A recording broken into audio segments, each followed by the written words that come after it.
Lesson 59.1, topic, appendix to lesson 58. Greetings, brothers and sisters.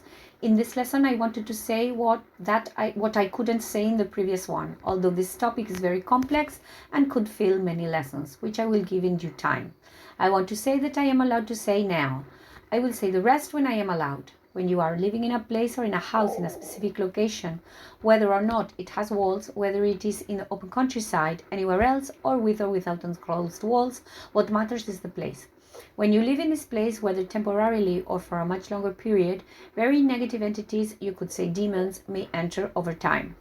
These very negative entities are attracted to you first, especially if you have any mental problems that show weakness. Through this weakness, they can infiltrate you and completely control you, your physical activity, your mental activity, and your health. I'm going to give you some instructions on what you need to do to prevent these negative entities from attacking you. Although the energy of the place can also attract them, especially if it is attractive to the negative side of the spiritual energy. There are places like this, particularly places where violent deaths or acts of violence have occurred, where there has been a lot of negative psychic energy due to negative feelings related to violent acts and a lot of criminal activity. If these places also have an amplification of negative energy, the psychic energy continues to accumulate and grow. This is what I mean by places that attract the negative side of spiritual energy, evil as you call it. To protect yourselves from these negative entities, the first thing you must do is sense them.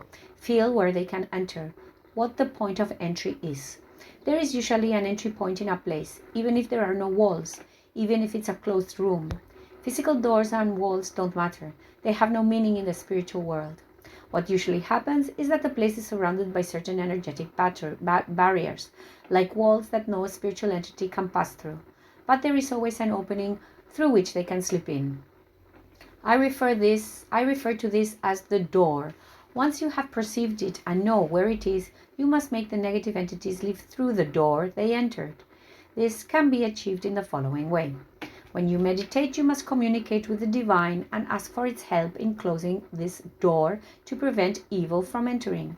Good people will still enter. There is no problem with them. The problem lies with the negative entities that only want your downfall and feed on the negative feelings you may generate in this process of self-destruction. When you speak with the divine, you can also speak with the spiritual master, who will usually be listening. It all depends on the work that they are doing at the moment. If not, you can call them to come, and in this way, the Father and the spiritual master will hear the same message. When this happens, if the spiritual master sees that they don't have enough energy to defend that opening of the place where you are living, they will call their team, and they will carry out a surveillance campaign of this place to cleanse as much as possible. After cleansing it, they will prevent any negative entities from entering. This usually takes a long time because these places tend to amplify psychic energy, especially malevolent energy, and it is not easy to overcome them. It requires a lot of work, sometimes months. Obviously, even though they are watching the place, this does not mean that you should not meditate to have an extended strong white aura to protect yourselves from these negative entities. They always try to attach themselves to you because they feed on your energy.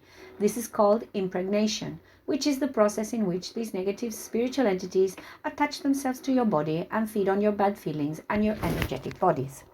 End of lesson 59, part 1.